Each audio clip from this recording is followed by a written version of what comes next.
আচ্ছা, একটা কথা প্রচলিত আছে ব্যাংকারদেরকে নিয়ে। ব্যাংকাররা হচ্ছে যখন আপনার মাথায় ছাতার দরকার হবে না তখন ছাতা দিবে, যখন ছাতার দরকার হবে তখন ছাতা তুলে নেবে। আপনি কি এর সাথে একমত? বর্তমানে ব্যাংকিং ইন্ডাস্ট্রিতে সবচেয়ে আলোচিত টপিকস কি? ব্যাংকারদের কিন্তু পত্রিকা পড়তে হবে ভাই, অনেক পড়তে হবে। আচ্ছা। জি স্যার। দীপ্ত মিত্র তরুণ, তাই না? আচ্ছা। কাইন্ডলি আপনি একটু বলুন তো। দীপ্ত মৈত্র তরুণ। আচ্ছা। মিত্র না মৈত্র? মৈত্র। আচ্ছা। এই কারণে জিজ্ঞাসা করলাম। আচ্ছা, আপনার পড়াশোনা কোথা থেকে? স্যার শাহজালাল বিজ্ঞান ও প্রযুক্তি। কোন সাবজেক্ট? Civil and environmental. ব্যাংকে আপনার কাজ কি? আপনি ইঞ্জিনিয়ারিং করে কেন ব্যাংকে আসছেন? স্যার ব্যাংকের যে সাধারণ কাজগুলো ওগুলো তো স্যার মানে ট্রেনিংয়ের পর আমি করতে পারবো অবশ্যই। আর এর পাশাপাশি আপনি যদি স্পেসিফিক কিছু কাজ বলেন, যেমন হাউস বিল্ডিং বিষয়ক লোন প্রদান বা ওই রকম কাজগুলোতে স্যার আমি নিজেকে স্যার মানে আমার পঠিত সাবজেক্টের নলেজ ব্যবহার করে স্যার সরি স্যার আসলে স্যার আমি স্যার কাজ করতে পারবো যাতে স্যার মানে কোনো ঋণ খেলাপি বা পরবর্তীতে কোনো ঠিক আছে, আমি একজন সাধারণ মানুষ। আমি আপনার হাউস বিল্ডিং ফাইন্যান্সে গেলাম। আপনার হাউস বিল্ডিং ফাইন্যান্স মেবি প্রথম চয়েস, তাই না? আমি আপনার হাউস বিল্ডিং ফাইন্যান্সে গেলাম, আমি আপনাকে বললাম যে আমি একটা বাড়ি করতে চাই, আমার লোন দরকার। আমি কি লোন পাবো?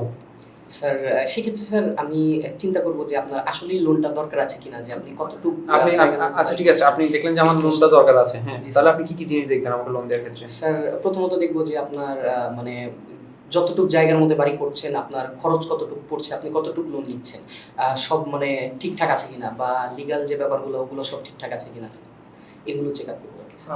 তাহলে আপনি কিভাবে জব করতেছেন? না স্যার, এটা আমার প্রথম ভাইবা। আচ্ছা, একটা কথা প্রচলিত আছে ব্যাংকারদেরকে নিয়ে। ব্যাংকাররা হচ্ছে যখন আপনার মাথায় ছাতার দরকার হবে না তখন ছাতা দিবে, যখন ছাতার দরকার হবে তখন ছাতা তুলে নেবে। আপনি কি এর সাথে একমত? স্যার আপনি বুঝছেন বিষয়টা কি? ব্যাংকারদেরকে নিয়ে একটা কথিত মানে একটা কথা প্রচলিত আছে আর কি। যখন একজন সাধারণ মানুষের মাথার উপর ছাতার দরকার হয় না তখন একজন ব্যাংকার গিয়ে তার মাথার উপর ছাতা দেয়, আর যখন ছাতার দরকার হয় মানুষটার খুব বেশি তখন ছাতাটা কেড়ে নেয়।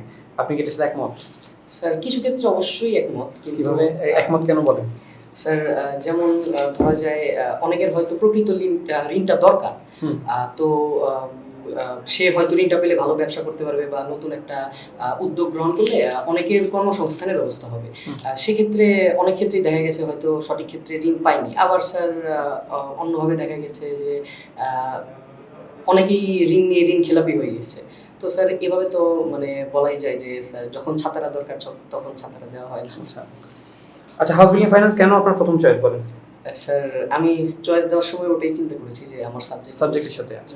আচ্ছা, বাংলাদেশে বর্তমানে আপনার হচ্ছে টোটাল ব্যাংকের সংখ্যা কত? স্যার ব্যাংকের সংখ্যা স্যার এই মুহূর্তে মনে করছি। আচ্ছা ঠিক আছে। সরকারি ব্যাংক কয়টা আছে, মানে রাষ্ট্রায়ত্ত ব্যাংক যেটাকে আমরা বলি আর কি, সরকারি না রাষ্ট্রায়ত্ত ব্যাংক কয়টা আছে? Sorry sir. আচ্ছা, এই যে হাউস বিল্ডিং ফিনান্স কর্পোরেশন, এটা কি কোন ধরনের প্রতিষ্ঠান? স্যার আর্থিক প্রতিষ্ঠান। ব্যাংক না, তো ব্যাংকের দিকে ঢুকছিল, কিন্তু ফার্স্ট চয়েস হচ্ছে আর্থিক প্রতিষ্ঠান। আচ্ছা, বর্তমানে ব্যাংকিং ইন্ডাস্ট্রিতে সবচেয়ে আলোচিত টপিকস কি? স্যার আলোচিত টপিক স্যার পত্রিকা খুললে কিন্তু দেখা যায় যে অ্যাকচুয়ালি বর্তমানে সবচেয়ে বেশি পত্রিকাওয়ালা লিখতেছে ব্যাংকিং ইন্ডাস্ট্রি। স্যার ব্যাংকের স্যার যে ঋণ খেলাপি জনিত স্যার সমস্যা এটা ঠিক আছে, কিন্তু হচ্ছে ব্যাংকগুলো অ্যাকচুয়ালি এটার কারণে কি ফেস করতেছে? স্যার প্রথমত স্যার তারল্য সংকট, ভেরি গুড। লিকুইডিটি ক্রাইসিস নিয়ে যে সেখানে লেখা হয়েছে যে ব্যাংকিং ইন্ডাস্ট্রিতে লিকুইডিটি ক্রাইসিস আছে। আচ্ছা, এখন এই ব্যাংকিং লিকুইডিটি ক্রাইসিস আছে, এগুলো তো হচ্ছে বাংলাদেশ ব্যাংক তো হচ্ছে বিভিন্ন ব্যাংকে লিকুইডিটি সাপোর্ট দেয়। তো বাংলাদেশ ব্যাংক লিকুইডিটি সাপোর্টটা দেয় কি ফর্মে দেয় অ্যাকচুয়ালি, মানে হচ্ছে কি হিসাবে দেয়? স্যার আমি স্যার আসলে বুঝতে পারিনি।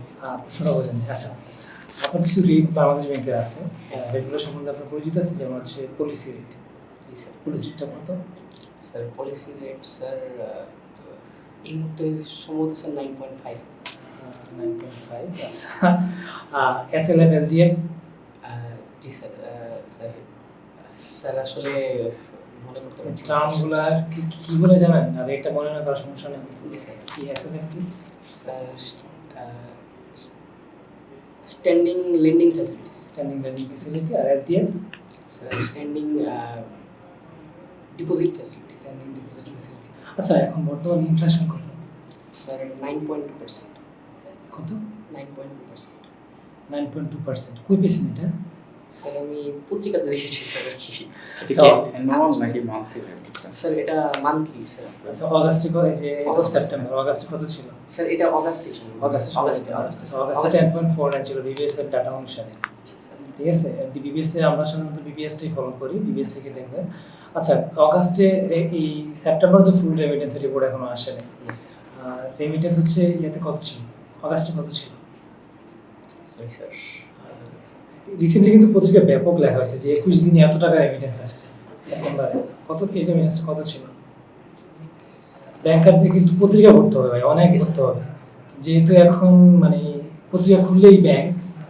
সো এই ইনফরমেশনগুলো কিন্তু প্রত্যেক দিনই লেখা হচ্ছে। যেমন এই যে 21 দিনে এত টাকা রেমিটেন্স আসছে, ব্যাপক বড় করে এটা ফলো আপ করা হচ্ছে। 1.63 বিলিয়ন আমাদের রেমিটেন্স আসছে হচ্ছে 21 দিনে। আমাদের অগাস্টে রেমিটেন্স ছিল মানে 2.22 বিলিয়নের মতো। এটা হিউজ একটা ইম্প্যাক্ট। তো রিজার্ভ সম্বন্ধে ধারণা আছে আপনার? জি স্যার। রিজার্ভ কত বর্তমানে? Sir 20.54 billion dollar. 20.54 billion dollar. এটা কি বাংলাদেশ ব্যাংকের ক্যালকুলেশন? ব্যাংকের ওয়েবসাইট থেকে স্যার। ওয়েবসাইট থেকে পাইছেন এটা। বাংলাদেশ ব্যাংক দুই ধরনের রিজার্ভ ক্যালকুলেশন করে, একটা হচ্ছে অ্যাজ পার BPM-6, একটা হচ্ছে বাংলাদেশ ব্যাংকের নিজস্ব ক্যালকুলেশন। স্যার এটা স্যার BPM-6। এটা বলছেন এটা IMF এর ক্যালকুলেশন অনুযায়ী BPM-6 অনুযায়ী। আচ্ছা তরুণ সাহেব, এই যে আপনার স্যার যে বললো যে লিকুইডিটি ক্রাইসিস আছে আপনি বললেন, হ্যাঁ, তো বাংলাদেশ ব্যাংক বাংলাদেশের টাকা ছাপায় কে? টাকা ছাপানোর এখতিয়ার আছে কার? স্যার সিকিউরিটি এন্ড না ছাপায় তারা, কিন্তু এখতিয়ারটা আছে কার, ক্ষমতাটা আছে কার? অবশ্যই বাংলাদেশ। বাংলাদেশ ব্যাংকে আছে। তো এই যে লিকুইডিটি ক্রাইসিস আপনার স্যার বললো, আপনি বললেন, তো বাংলাদেশ ব্যাংক টাকা ছাপিয়ে এইটা মিট আপ করতে পারতেছে না, মানে আমি টাকা ছাপাই, ব্যাংক যেখানে যেখানে টাকা দরকার, যেখানে যেখানে লিকুইডিটি ক্রাইসিস আছে তাদেরকে দিয়ে দিলে কি হবে? এটা কি করা যাবে না? স্যার এটা করা যাবে, কিন্তু স্যার এতে মুদ্রাস্ফীতি বৃদ্ধি পাবে। কিভাবে? স্যার কারণ স্যার মার্কেটে অনেক টাকা চলে আসবে। একটা জিনিসের দাম স্যার যেটার দাম 100 টাকা ছিল, হয়তো মানুষের কাছে 150 টাকা দিয়ে কেনার ক্ষমতা বেড়ে যাবে। এদের সমস্যা কি? মানুষের কাছে তো টাকাও তো বেড়ে যাচ্ছে, সেক্ষেত্রে চাষ কষ্ট হবে না। স্যার আমার মনে হয় সবার তো টাকা বাড়ছে না, কিছু আছে লিমিটেড ইনকামের মানুষজন, তাদের টাকা ছাপানোর মূল ব্যাপারটা কি? বাংলাদেশ ব্যাংক চাইলে কি টাকা ছাপাইতে পারে? টাকা ছাপাইতে পারে না স্যার। তাহলে কেন পারে না বাংলাদেশ ব্যাংক? টাকার আসলে মূল এখানে এজেন্ডা লাগে টাকা ছাপানো। স্যার টাকা অবশ্যই স্যার টাকা ছাপানোর আগে ওই ব্যাপারটা দেখতে হবে যে স্যার আমার মার্কেটে কতটুকু প্রয়োজন, এর বেশি হয়ে টাকার মূল ব্যাপারটা হচ্ছে আপনার দেশের সম্পদ আর টাকার ব্যাপারটা হচ্ছে সমান। আচ্ছা ঠিক আছে, নতুন কোনো সম্পদ যদি আপনার অ্যাসেট যদি আপনার মানে দেশে ইনজেক্ট হয় বা প্রডিউস হয়, তার এগেইনস্ট নতুন করে গভর্নমেন্ট প্রত্যেক পাশে কোনো টাকা ছাপাইতেছে, কারণ এটারও বেসিসে টাকাটা ছাপাবে। নতুন করে যদি 1 কেজি আলু উৎপাদন হয়, 1 কেজি আলুর সমপরিমাণ টাকা কি বাংলাদেশ ব্যাংক ছাপাইতে পারে। এখন 1 কেজি আলুর দাম মনে করেন 20 টাকা, বাংলাদেশ ব্যাংক ছাপাইলে 1000 টাকা। এভাবে ইনফ্লেশনটা কি টাকা ছাপাইলে কি করে বুস্ট আপ হয়? কারণ আলু কিন্তু 1 কেজি উৎপাদন হয়েছে, 20 টাকার আলু উৎপাদন হয়েছে, কিন্তু ছাপাইছে কত টাকা? 1000 টাকা। তার মানে 1 কেজি আলুর দাম হয়ে গেছে কত টাকা? 1000 টাকা। কিন্তু 1 কেজি আলুর দাম 1000 টাকা। এক্স্যাক্টলি এই কারণে বাংলাদেশ ব্যাংক চাইলে কি করতে পারে না? টাকা ছাপাইতে পারে। Thank you sir. আচ্ছা, তো এই যে 1000 টাকার নোট তো দেখছেন তাই না? 1000 টাকার নোটটা আসলে কি ধরনের নোট? নোট কত প্রকার? স্যার নোট 2 প্রকার। কি কি? স্যার সরকারি নোট আর ব্যাংক নোট। সরকারি নোট কোনগুলা? স্যার 1 টাকা, 2 টাকা, 5 টাকা নোট। সরকারি নোট। আর এটা ব্যাংক নোট হচ্ছে স্যার এর পরবর্তী 10 টাকা, 50 টাকা, 10 টাকা, 20 টাকা, 50 টাকা, 100 টাকা, 200 টাকা। যখন টাকা ছাপাবে, হ্যাঁ, তখন আমার একটু বলেন তো, এই যে মনে করেন যে আপনি মনে করেন বাংলাদেশ ব্যাংকের গভর্নর হিসেবে আপনাকে দায়িত্ব দেওয়া হলো, মানে এবং আপনি পাইলেন যে আপনি কত টাকা ছাপাবেন, এটার একটা রাইট আপনাকে দেওয়া হলো। আপনার সামনে 1000 টাকা ছাপানোর অপশন আছে, আপনার সামনে 10 টাকা, 20 টাকা ছাপানোর অপশন আছে। আপনি কোনটা ছাপাবেন? মানে কোনটা ছাপানোর দিকে ইন্টারেস্টেড বেশি হবে? স্যার দুঃখিত স্যার, বলতে পারছি না। কেন না, আপনি আপনার চয়েসটা বলেন। মনে করেন আপনার 1000 টাকা নোটও আপনি ছাপাইতে পারবেন, 20 টাকা বা 50 টাকা নোটও আপনি ছাপাইতে পারবেন, আপনি কোনটা করবেন? স্যার 1000 টাকা নোট। কেন এটার পিছনে লজিকটা বলেন। স্যার কারণ স্যার যত মানে আমি ক্ষুদ্র টাকা ছাপাবো তত বেশি স্যার এটা মানে কি বলবো স্যার আর কি বেশি মুদ্রা মার্কেটে চলে আসবে। 1000 টাকা স্যার সাধারণত আমরা কম খরচ করি, মানে স্যার আমি ওই কথা রাইট পয়েন্টই ছিলেন, বাট সাডেনলি হচ্ছে আপনি রাস্তা ট্র্যাক এখানে কস্ট একটা বিষয় আছে। বাংলাদেশ ব্যাংক যখন টাকা ছাপায়, বাংলাদেশ ব্যাংকের যেটা কস্ট আছে, কস্ট যেটা টাকার সাথে এখন যদি 50 টাকার যদি 20টা নোট ছাপায় যদি 1000 টাকা করে, আর এখানে যদি একটা যদি 1000 টাকা নোট ছাপায় যদি 1000 টাকা হয়ে যায়, তো বাংলাদেশ ব্যাংক কিন্তু 1000 টাকাই ছাপাচ্ছে, কিন্তু 50 টাকাটা তার কস্টিং কি অনেক বেশি করে। বাংলাদেশ ব্যাংক চিন্তা করে 50 টাকা।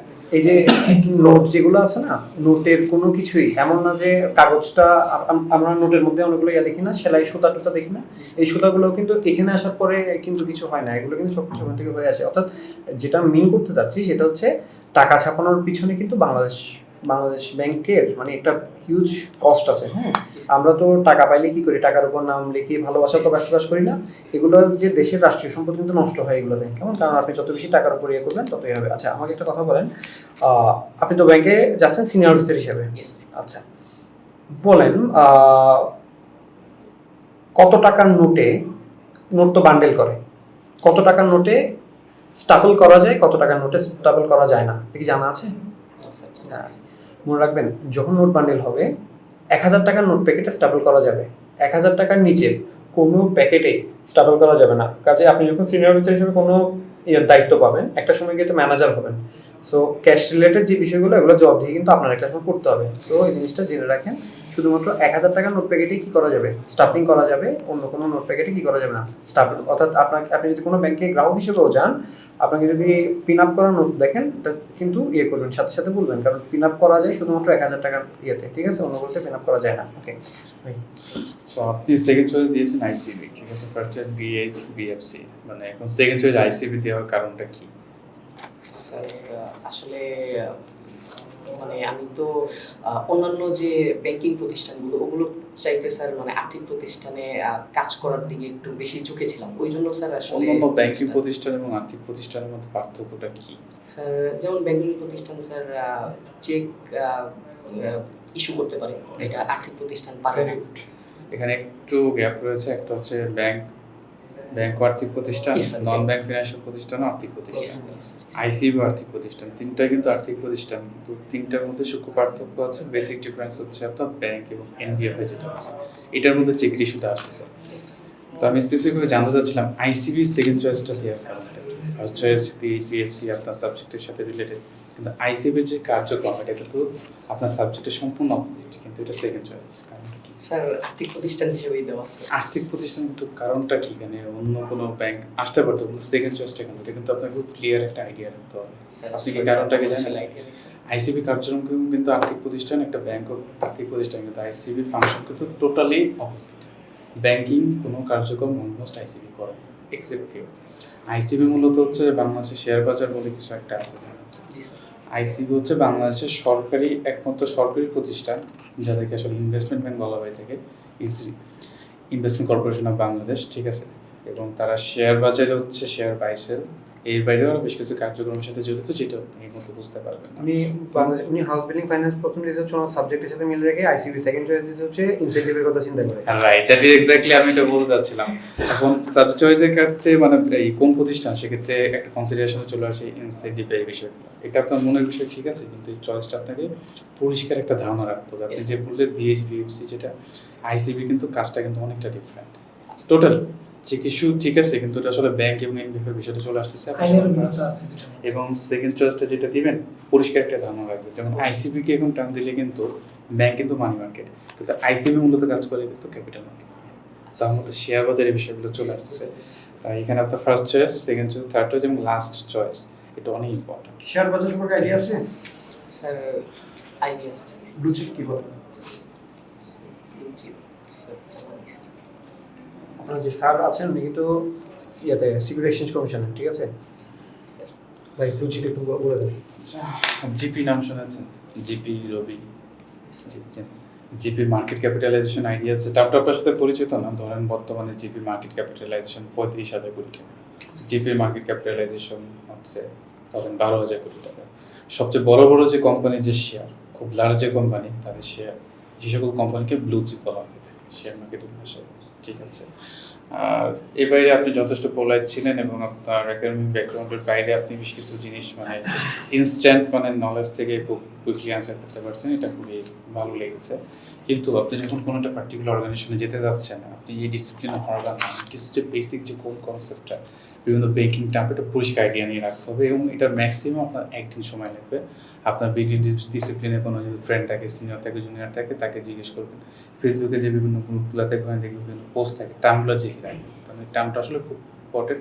ধরেন 20-25টা টার্ম, এর মধ্যে অনেকটা আপনি পেয়ে যাবেন। এই টার্মগুলো একটা পরিষ্কার হচ্ছে আমি যেগুলো প্রশ্ন করছিলাম যে এসডিএফ, এসএলআর আর হচ্ছে পলিসি রেট, সিআরআর, এই জিনিসগুলো কিন্তু হচ্ছে বাংলাদেশ ব্যাংকের ওয়েবসাইটে বড় করে পাবলিশ করে দেওয়া থাকে। তো এগুলো নিয়ে কিন্তু প্রশ্ন মানে হরহামেশাই হয়। যেমন ধরুন সিআরআর কি, আপনাকে কিন্তু প্রশ্ন করা হয় না সিআরআর কি, তারপর হচ্ছে এসএলআর কি, জিনিসগুলো নিয়ে কিন্তু প্রশ্ন করে হরহামেশাই করে। সো এগুলো ফাংশনালিটি কি, কাইন্ডলি একটু এই জিনিসগুলো দেখে যাবেন। কারণ আপনার ডিসিপ্লিনে সাবজেক্ট কি ছিল? Civil and environment. আসলে ওখানে যারা বসে তাদের ম্যাক্সিমাম ইঞ্জিনিয়ার ব্যাপারটা খুব কমই থাকে, সিনিয়র ছাত্রের মধ্যে ইঞ্জিনিয়ার খুব কমই আছে। তো তারা ঘুরে ফিরে তারা যে জিনিসগুলো নিয়ে কাজ করে তারা এগুলো নিয়ে প্রশ্ন করে।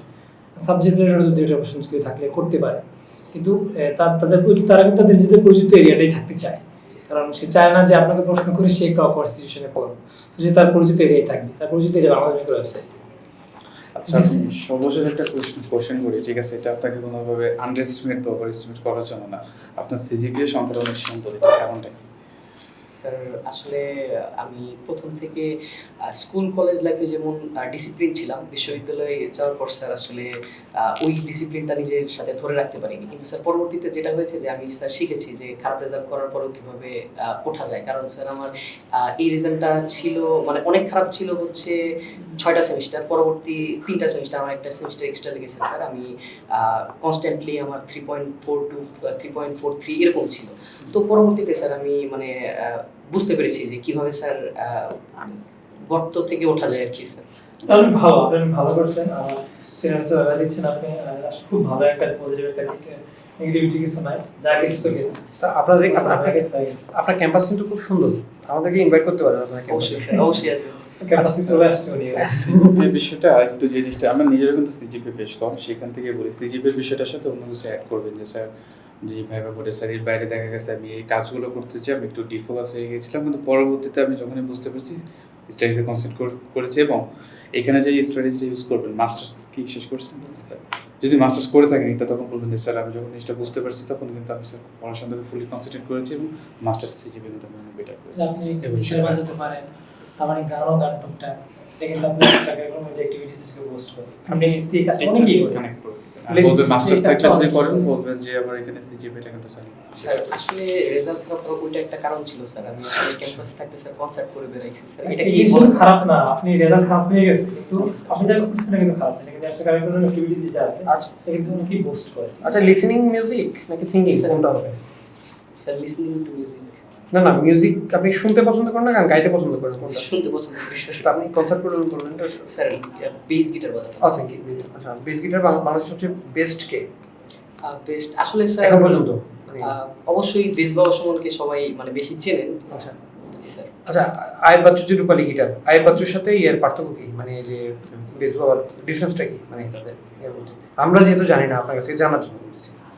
স্যার তাদের মধ্যে স্যার একটা মনোমালিন্য ছিল স্যার। না আমি ওটা বলছি না, মানে আপনি কেন আয়েব বাচ্চুর নাম না বলে ইয়ার কথা বলছেন, সুমনের কথা কেন বললেন? মানে আয়েব বাচ্চু কি আপনার কাছে মনে হয় না যে তার মানে তার এটা আরো ভালো ছিল? Sir Ayub Bachchu bass guitar বাজাতো না, এটা ঠিক আছে। এখন এই গিটারের মধ্যে যে পার্ট ইয়াটা আছে, ডিফারেন্স আছে, একটা হচ্ছে বেস গিটার আরেকটা কি?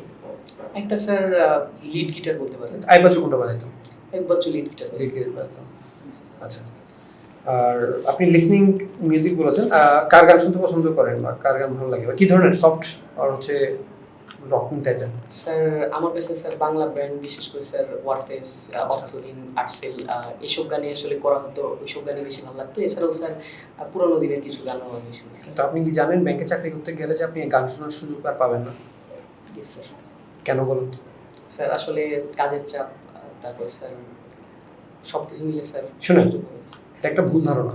ভুল ধারণা হচ্ছে আমরা অনেকে মনে করি যে কাজের চাপ, আপনি ব্যাংকে যেরকম কাজের চাপ আছে, পৃথিবীতে কোনো বিশুদ্ধ চাকরি নাই। প্রত্যেকটা চাকরিতেই মানে হয়তো ব্যাংকারদের এগুলো অনেক বেশি আসে, কারণ সরাসরি আপনার পাবলিক ডিলিংসে যে কোনো কাজেই একটু প্যারাদায়ক, ঠিক আছে? এই কারণে। না হলে যেমন আমরা বাংলাদেশ ব্যাংকে যারা আছি, আমাদের সরাসরি কিন্তু পাবলিক ডিলিংস নাই এরকম, কিন্তু আমরাও যে অনেক বেশি রিল্যাক্সে আছি বিষয়টা কিন্তু এরকম না, ঠিক আছে? সো ব্যাংকে চাকরি করলে এটা আচ্ছা বলেন, আপনি তো সিনিয়র অফিসারে তো জয়েন করবেন, তো সিনিয়র অফিসারের কাজ এটা সম্পর্কে ধারণা আছে কিনা জি স্যার। বলেন, সিনিয়র অফিসার কি করতে হয়? স্যার প্রথমত স্যার ব্যাংকের যে আপনার নতুন অ্যাকাউন্ট খোলা বা এইসবের যে অনুমোদন দেওয়া সেটা সিনিয়র অফিসার দেন। তারপর চেক ভাঙানোর সময় অনুমোদনটাও ব্যাংকের সবচেয়ে সহজ কাজ কি? অ্যাকাউন্ট খোলা? স্যার সহজ কাজ মানে যেহেতু আপনার এন্ট্রি লেভেলের কর্মকর্তাদেরকে এটা দিয়ে কাজ শুরু করা হয়, তারপরে কি এই কাজটাই সবচেয়ে সহজ? স্যার হয়তো স্যার একটা ব্যাংকের সবচেয়ে বড় ক্রাইমের সূত্রপাত কোথা থেকে হয় বলেন? স্যার আমার মনে হয় স্যার মানে প্রয়োজন ব্যতিরেকে ঋণ নেওয়া। আপনি আপনি যাকে লোন দিবেন প্রয়োজন ব্যতিরেকে, তার আগে প্রথমে কি করতে হবে? সে আপনার ব্যাংকে অ্যাকাউন্ট খুলবে না? একটা ব্যাংকে যখন কাজ করতে যাবেন, ব্যাংকে অ্যাকাউন্ট ওপেনিংটা হচ্ছে ব্যাংকের সবচেয়ে জটিল কাজ, কিন্তু আমরা কাজ করার ক্ষেত্রে গিয়ে ব্যাংক অ্যাকাউন্ট ওপেনিংকে সবচেয়ে সহজ কাজ বানিয়ে ফেলছি। আপনার ব্যাংকের সবচেয়ে বড় ক্রাইমের সূত্রপাত কিন্তু হবে আপনার অ্যাকাউন্ট ওপেনিং দিয়ে, ঠিক আছে? এই জায়গাটাতে খুব বেশি কেয়ারফুল থাকবেন যখন কাজ করতে যাবেন, এই জায়গাটাতে খুব বেশি কেয়ারফুল থাকবেন। আর আপনি লোনের কথা যেটা বলছেন না, লোন এর করার ক্ষেত্রে এটা এটা আছে অবশ্য, এখন আসলে সিনারিও হয়তো চেঞ্জ হবে একটা সময় গিয়ে। অ্যাকাউন্ট ওপেনিংকে যতটা সহজভাবে হবে, এটা কোনো না, এটা জাস্ট আপনার জন্য সিনিয়র হিসেবে পরামর্শ দিচ্ছি। ব্যাংকে যখন কাজ করতে যাবেন অ্যাকাউন্ট ওপেনিং খুব কেয়ারফুল থাকবেন, ঠিক আছে? অ্যাকাউন্ট ওপেনিং এর ক্ষেত্রে কেওয়াইসি কি বলেন? No your customer. আচ্ছা, ঠিক আছে। সিটিআর কি? আচ্ছা, কত টাকা অ্যাবভ ট্রানজ্যাকশনের ক্ষেত্রে সিটিআর রিপোর্ট করতে হয় এটা জানেন? আচ্ছা, এটা আজকে একটু দেখে নেবেন, ঠিক আছে? সিটিআরটা আজকে একটু দেখে নেবেন, ঠিক আছে? আর আপনাদের কোনো কোশ্চেন? ঠিক আছে। আসলে স্যার আমার প্রথম ভাইবা তো স্যার আসলে এটা আপনার প্রথম ভাইবা? একেবারে উইশ ইউ ভেরি অনেক ভালো করেছেন, গুড লাক, ঠিক আছে? আপনি অনেক যথেষ্ট করছেন। প্রথম বিষয় যেটা, আপনি প্রথম দিকে যথেষ্ট নার্ভাস ছিলেন, আমার কাছে দেখে মনে হয়েছে। নার্ভাস হওয়ার মতো কিছুই নাই। ব্যাংকের ভাইবাতে কেউ ফেল করে না, ঠিক আছে? ব্যাংকের ভাইবাতে কেউ ফেল করে না। আর আপনি যে পরিমাণ ডিসেন্ট, যে পরিমাণ পোলাইট, এই পোলাইটনেসটাই করে রাখবেন, আপনি দেখবেন ভাইবা বোর্ড আপনার পক্ষে চলে আসবে। ভাইবা বোর্ড কখনো ফেভার থাকে না, ভাইবা বোর্ডকে ফেভারে নিয়ে আসতে হয়। এখন আপনার স্টার্টিংটা হচ্ছে মেইন। স্টার্টিংয়ে আপনি আসলে কিভাবে নিচ্ছেন ভাইবা বোর্ডকে, ওভাবে করে ভাইবা বোর্ড আপনাকে চালাবে না, ভাইবা বোর্ডকে আপনার চালাইতে হবে। অর্থাৎ আপনি শুরুতে মনে করো যে আপনাকে বললো ইন্ট্রোডিউস ইউরসেলফ, ঠিক আছে? এখানে আপনি এমন, যেমন দেখেন আমার বেশ কয়েকটা ভাইবা বোর্ডে কি হয়েছে, আমার কাছে মনে হয়েছে হচ্ছে ভাইবা বোর্ড কি, আমি যদি বিজনেস ব্যাকগ্রাউন্ডের বেসিক্যালি যারা বিজনেস ব্যাকগ্রাউন্ড বা ইকোনমিক্সের যারা থাকেন, তাদেরকে ভাইবা বোর্ডে পাইলে কিন্তু ভাইবা বোর্ড তাদেরকে খুব নাস্তানাবুদ করে দেয়, বিশেষ করে ব্যাংকের ভাইবা। বিশেষ করে ব্যাংকের ভাইবা কারণ হচ্ছে মনে করেন যে চিড়িয়াখানায় বাঘের গুহাতে হরিণ শামুক পাইলে বাঘ যেরকম করবে, এই আপনার হচ্ছে কমার্স ব্যাকগ্রাউন্ডে যারা পায় তাদেরকে পাইলে ওনারা মোটামুটি করেন, কারণ ওনারা তো আসলে সায়েন্স ব্যাকগ্রাউন্ড খুব বেশি থাকে না। আর ওনারা যেহেতু ব্যাংকিং রিলেটেড এগুলো নিয়ে কাজ করে, তো ওনাদের এখানে নলেজ বেশি, এখান থেকে বেশি বেশি কোয়েশ্চেন করে। সো আমি যেটা করতাম, কারণ আমাকে খুব বেশি প্রশ্ন করলে এরকম আমি তো পারবো না, তো আমি যেটা করতাম কি, আমাকে ইন্ট্রোডিউস ইউরসেলফ যেটা বলতো ওই জায়গাটাতে আমি এমন জায়গাতে নিয়ে যেতাম, মানে ব্যাংক বিজনেসের আশেপাশে আমি রাখতাম না নিজেকে, ঠিক আছে? মানে তাকে আমি আমার বাবা 12 মাসে মানে আমার বাবা চা বাগানে চাকরি করতো, হ্যাঁ, আমার ছোটবেলাটা চা বাগানে পার হয়েছে, মানে চা বাগান নিয়ে 1-2 লাইন 3 লাইন বয়ান শোনা যায়। এরপর থেকে মনে হতো চা বাগান বা এটা তো দারুণটা কোন জায়গায় ছিল বা এরকম থেকে বেশ কিছু। অর্থাৎ যে আমি যেটা মিন করতে যাচ্ছি সেটা হচ্ছে ভাইবা বোর্ড আপনার যেটা স্ট্রং জোন, আপনি আপনার স্ট্রং জোনের দিকে ভাইবা বোর্ডকে কি করার চেষ্টা করবেন, নিয়ে যাওয়ার চেষ্টা করবেন, ঠিক আছে? ওকে, আশা করছি ভালো হবে, ঠিক আছে? ভালো থাকবেন, থ্যাংক ইউ। আসসালামু আলাইকুম।